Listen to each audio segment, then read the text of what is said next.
La UNED quiere contribuir al desarrollo, protección y difusión de nuestro ingente patrimonio industrial.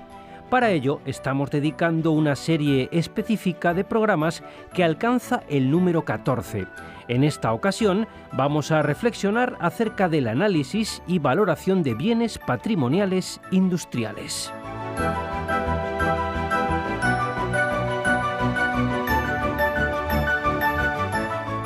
Este programa servirá para aproximarnos a la disciplina de arqueología industrial, también para valorar el papel de las asociaciones que trabajan en defensa de este tipo de bienes, junto a otras interesantes cuestiones de pasado, presente y futuro que el profesor del Departamento de Ingeniería de Construcción y Fabricación de la UNED, Juan Claver, analiza junto a una experta en la materia.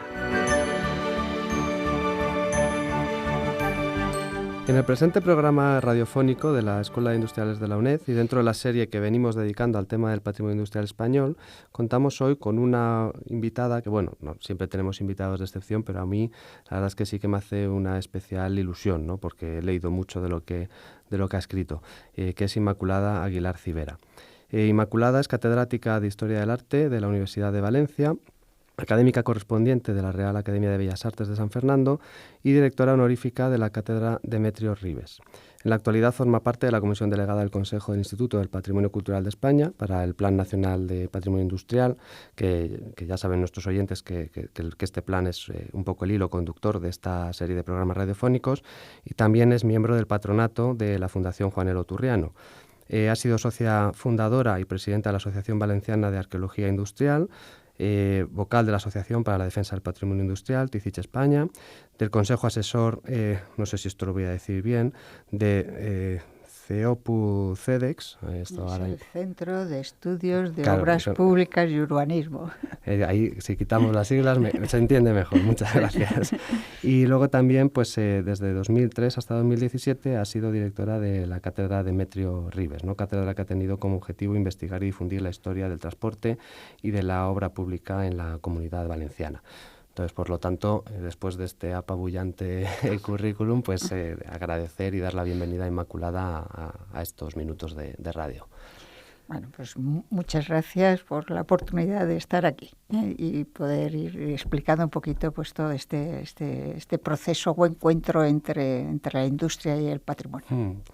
Bueno, pues lo primero, como el personaje hemos visto que lo merece, pues la primera pregunta es un poco preguntar, pues eso, ¿no? Cómo el personaje se aproxima a estos temas, ¿no? Al patrimonio industrial.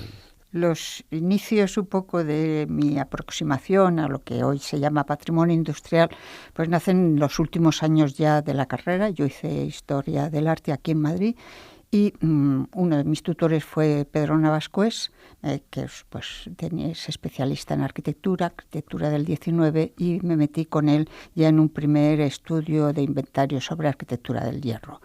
De ahí inicié mi tesina de licenciatura y la tesis doctoral, que la tesina de licenciatura fue sobre el arquitecto Demetrio Ribes, cuyo edificio más reconocido es la Estación del Norte, y ya la tesis doctoral fue sobre estaciones de ferrocarril.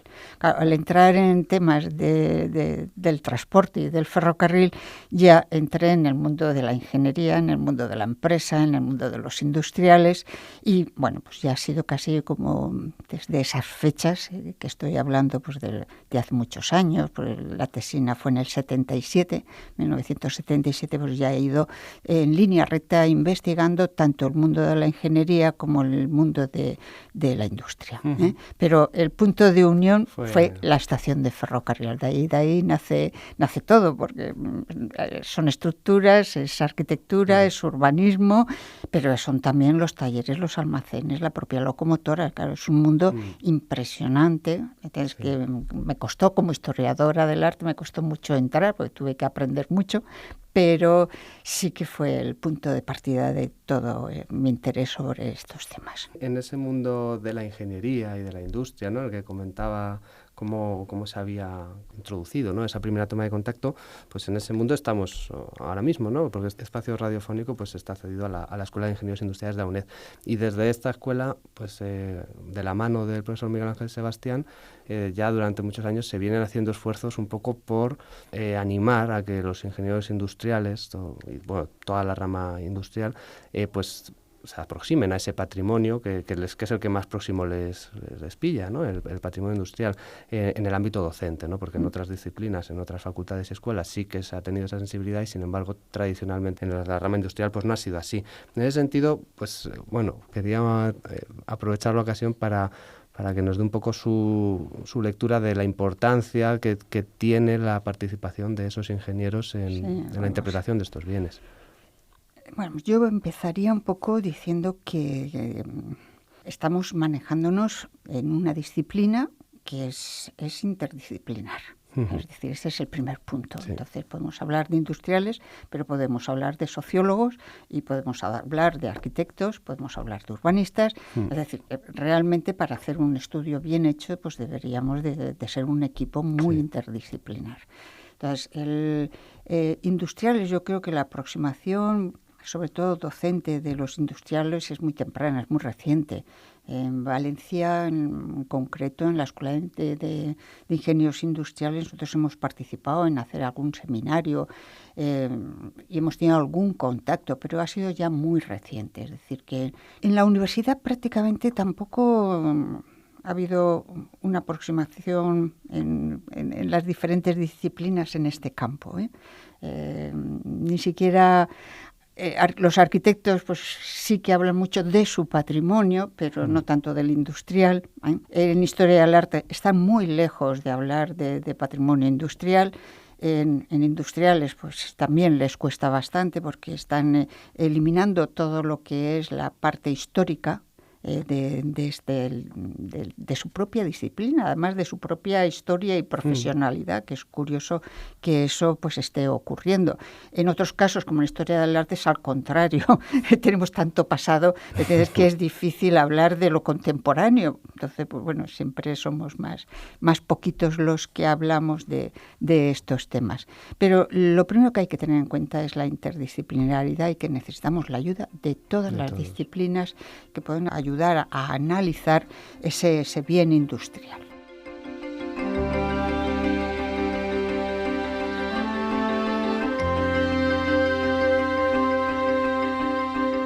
Me gustaría dejar claro lo que es la disciplina, la disciplina arqueología industrial. Realmente es una disciplina científica que va a estudiar y poner en valor todo lo que son los testimonios, los vestigios de este pasado reciente, pero ya un pasado o de un proceso productivo, de una tecnología reciente, porque su estudio nos va a aproximar no solo a entender el proceso, la estructura, el mecanismo, sino que nos va pues, también a dar a entender y a poder analizar las fuentes de energía, los lugares y espacios de trabajo, la organización productiva, la organización del trabajo, la forma de responder incluso a una economía de mercado. Porque esto sí que lo centra entonces la disciplina en la edad contemporánea, es decir, desde la Revolución Industrial. Entonces, eso impregna a estos bienes y a estos elementos de unas características muy singulares que a lo mejor en otras etapas no existían. Entonces, eso yo por eso digo que es importante para entender esa interdisciplinaridad. La otra ventaja de la arqueología industrial es que es una disciplina muy joven. Como tal, pues le dan la fecha de 1962 con el derribo de la estación de Houston en Londres, que hubo, pues bueno, profesionales y asociaciones se pusieron en contra de ese derribo. En el 68 pues ya habían textos bastante escritos. Sin embargo, a mí a veces me interesa ver un poco cuáles son los inicios. Y los inicios son un pelín anteriores. En el siglo XIX no podemos hablar de este tipo de patrimonio porque de lo único que se hablaba era de los vestigios romanos. Poco se decía incluso de otras épocas. Sin embargo, ya a partir de la década del siglo XX hubo como una serie de teóricos como Riegel o Meyer o Giovannoni que ya nos hablan de una arquitectura, claro, en aquel momento sobre todo arquitectura, pero anónima, severa, rural, de hierro, y que van abriendo un poco el campo mental de lo que podría ser un patrimonio.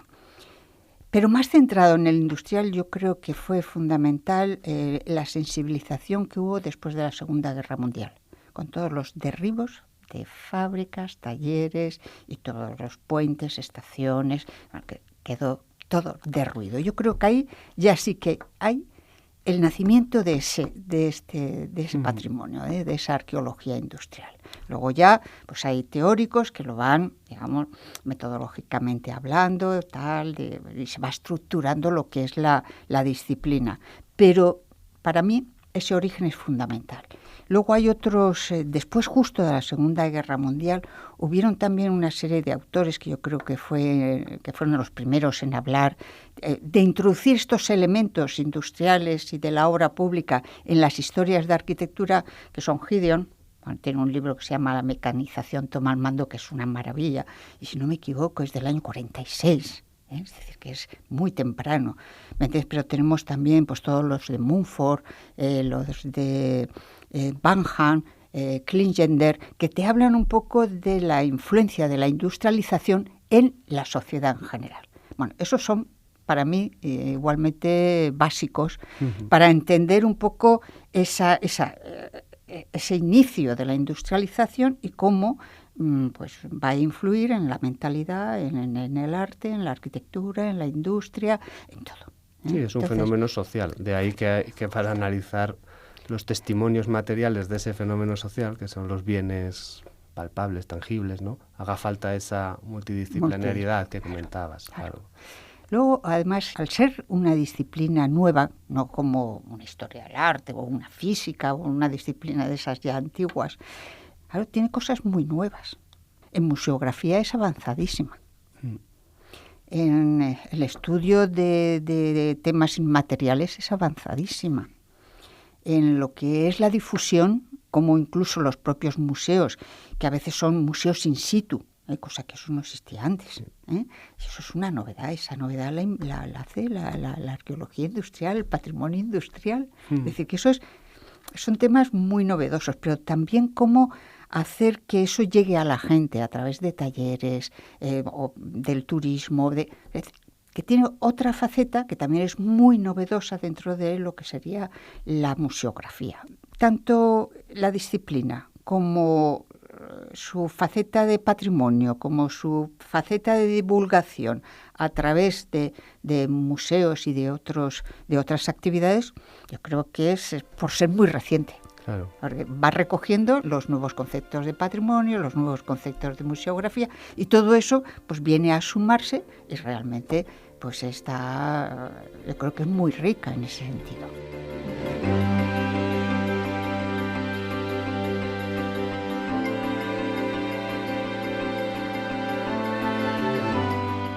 Hilando un poco con todo esto que nos está comentando nuestra invitada, tanto en ese escenario pasado de reivindicación, ¿no?, de respuesta, de levantarse un poco frente a esos derribos de elementos claramente representativos, y también en el momento actual todo lo que son los esfuerzos por difusión, ¿no? O sea, de esas dos realidades, una más lejana, otra más cercana en el tiempo, el papel de asociaciones, de organizaciones, etcétera, un poco en defensa de este tipo de patrimonio es clave, ¿no? Y en ese sentido, bueno, nuestra invitada, ya lo adelantamos al principio, pero es socia fundadora y presidenta de la Asociación Valenciana de Arqueología Industrial, que respondería a este tipo de agentes a una escala más local, pero también ha estado presente en otros organismos pues de una escala más internacional, como puede ser TICIC, ¿no?, y su delegación de TICIC España. Entonces, un poco, ¿cuál es la lectura del papel que estas iniciativas han tenido tienen y deben de tener, ¿no? en lo que es la protección de este tipo de patrimonio. Y también me gustaría aprovechar para un poco el matiz o la diferencia que puede haber en el caso de iniciativas de este tipo más a una escala local, porque al final si se trata de aproximar este tipo de bienes a la ciudadanía, pues al final todo el mundo está más familiarizado con la fábrica de su pueblo que con la fábrica del pueblo del vecino, ¿no? Por decirlo así de una forma... Sí. Sí, bueno, yo creo que en todo encuentro patrimonial pues son fundamentales estas asociaciones. Y de hecho, las asociaciones de patrimonio industrial han sido muy importantes tanto en su inicio, eran pocas, pero existían, y ahora hay muchas. Podemos decir que prácticamente en todas las provincias, en todas las grandes poblaciones, tenemos una asociación que se dedica a llevar a cabo esa defensa y esa conservación de sus elementos que ellos consideran más identificativos para la propia, o más singulares para su propio municipio. Eso es evidente y siempre va a ser importante. Yo lo que muchas veces he hecho en falta, y bueno, yo misma lo puedo sufrir, porque si conoces unas cosas, pues las pones como prioritarias frente a las que no conoces. Hay que siempre tener un poco una vista un poco más amplia, sobre todo cuando queremos ya llevar a cabo pues bien lo que sería la conservación de uno de estos bienes. Es decir, no sirve todo para todo, eso yo creo que es evidente. Y a veces, bueno, pues a menos de 2 kilómetros, en un municipio próximo a ellos, tenemos esa misma industria que se conserva mejor y que tiene a lo mejor pues más posibilidades de que se mantenga con todas sus características. Es decir, que tampoco nos pasemos del localismo, aunque es fundamental, pero tenemos que tener siempre, yo creo que un poco una mirada un poco más amplia. Y de hecho, cuanto más amplia sea, pues esa valoración comparativa sabremos mejor cuál es el valor de ese bien que tenemos. Eso es, yo creo que hay que también decirlo. Claro, sí. La respuesta, ¿no?, nos da pie a hablar de temas de valoración, ¿no?, de este tipo de...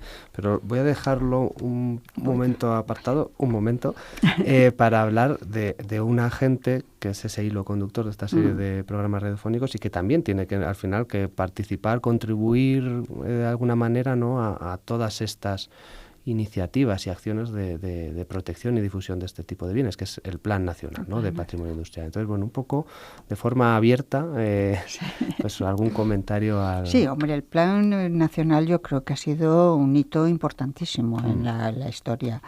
En la historia del patrimonio industrial. Va a ser uno de los primeros planes que sale, después del plan de catedrales, y además novedoso en cuanto a su estructura, o sea, no tiene tanto que ver con el plan de catedrales como con esta disciplina, yo creo que mucho más reciente y que por lo tanto recogía todos estos temas, cogía desde el paisaje industrial, el monumento, cogía todo lo que serían los artefactos y máquinas, cogía los documentos y cogía todo lo que serían esos testimonios inmateriales o memoria oral, que es lo que primero estaba. O sea que en ese sentido no tiene nada que ver con el plan de catedrales y en cambio sí que tiene que ver muchísimo con los nuevos planes que surgieron a partir de este segundo plan nacional. Eso por una parte. Por otro lado, yo creo que para el tema de difusión o el de orientación, el plan nacional pues ha manejado una serie de criterios, de valoraciones que han servido para que ya desde otras comunidades o incluso fuera de España se utilizaran esos criterios para valorar y para poder llevar a cabo un bien ya protegido y a su vez conservado y rehabilitado. Porque en esos criterios hay como 3 bloques. Unos que sería, digamos, un primer bloque que lo fundamental es la evaluación comparativa, donde está pues lo de singularidad, autenticidad, representatividad del tipo. Luego hay otro bloque que sería el análisis en sí mismo, histórico, artístico, tecnológico del propio bien. Y luego, por último, su viabilidad. Entonces, claro, lo interesante del plan es que te daba un poco el proceso que había que seguir hasta llegar a una gestión de verdad de ese bien. Entonces, en ese sentido yo creo que ha tenido un papel muy importante en la historia del patrimonio.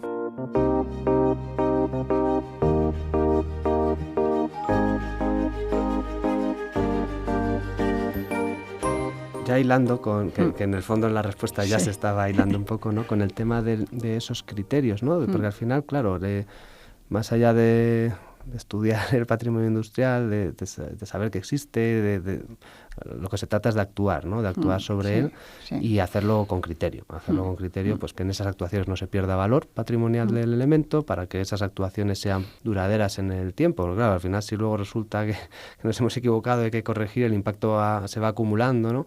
¿Cuáles serían las pautas de actuación, ¿no? Que se le pudiesen dar así a modo de pinceladas a alguien que se esté introduciendo en este campo o que lleve tiempo trabajando en este campo, ¿no? ¿Cuáles serían esos grandes hitos en cuanto a criterios de valoración de este tipo de bienes?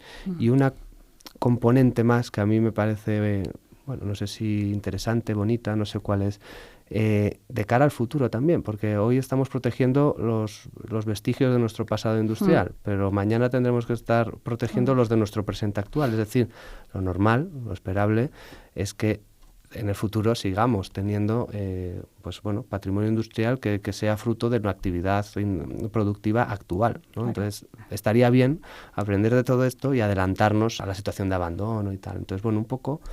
Sí, bueno, eso es muy largo de explicar. Sí, es muy largo, muy largo. Vamos a empezar por lo más fácil, que es la etapa que estamos pasando y que hemos pasado ya.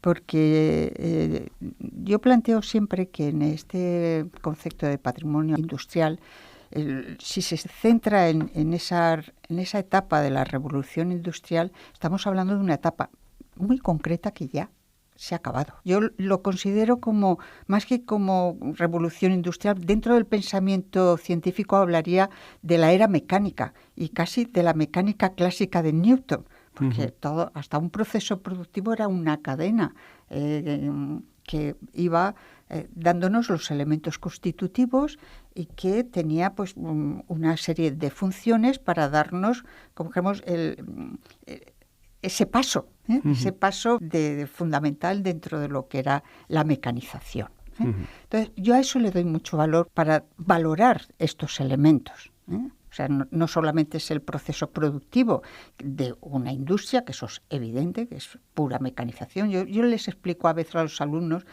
abrir un reloj antes, veréis las ruedecitas, veréis cómo funcionaba todo el complejo y realmente tenías el hilo y como observador podías incluso ir viendo las partes de una arquitectura metálica, una construcción metálica. Tú puedes ver, ¿entiendes?, cómo funciona un puente, simplemente visualizándolo, observándolo.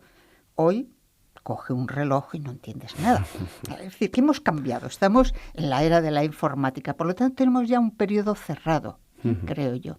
Entonces, yo le doy mucha importancia a ese periodo porque creo que ya se puede realmente valorar en base pues, a esa influencia que va a tener de la ciencia, a la influencia que va a tener de la industria y en la influencia del mercado.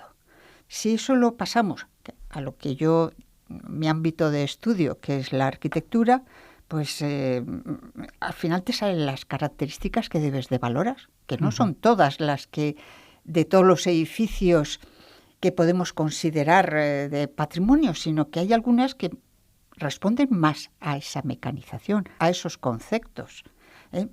Por ejemplo, si hablas de la ciencia y hablas de ese pensamiento de causa-efecto de Newton, pues puedes ver funcionalidad, racionalidad, transparencia, sinceridad en los materiales, que son elementos que surgen porque hay ese pensamiento racional en ese momento. No es el del barroco. Claro. ¿Vale? Si pasamos al, que es todavía más importante, lo que es la influencia de la industria, prefabricación y por lo tanto fabricación en serie, estándar, normalización de piezas, que eso vale para cualquier proceso industrial, pero también para la propia arquitectura.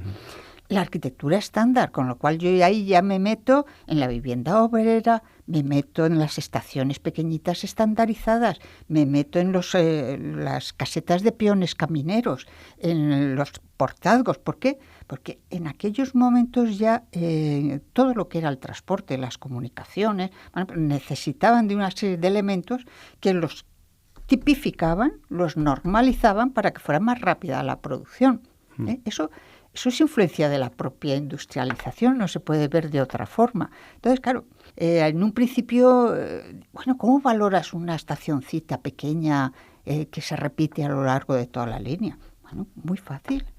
Estás dentro de este periodo y esa característica es fundamental para entender la industrialización.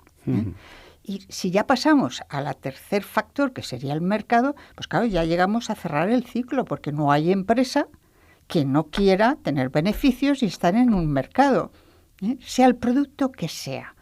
Bueno, entonces hay miles de elementos para estudiar y analizar y dar valor a las cosas, como son los catálogos comerciales, las patentes, la arquitectura de empresa. Es decir, que realmente es amplísimo. Y estoy hablando en mi ámbito, nada más.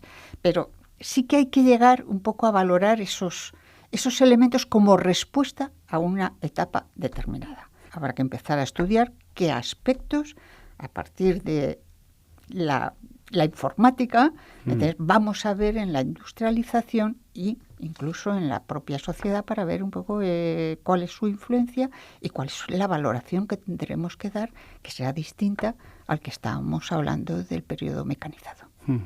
Yo lo veo un poquito por ahí. Sí, la respuesta bajo mi punto de vista impecable. Bueno, pues como aquí tenemos la limitación ineludible del tiempo, agradecerte de manera muy especial que hayas accedido a esta invitación, ¿no? A estar aquí un ratito con nosotros hablando de estos temas y de hacerte la invitación extensiva para tantas veces como quieras pasar por estos estudios. Pues nada, muchísimas gracias a todos vosotros. Y espero que sirva para difundir un poquito más el tema del patrimonio industrial. Seguro que sí. Muchísimas gracias.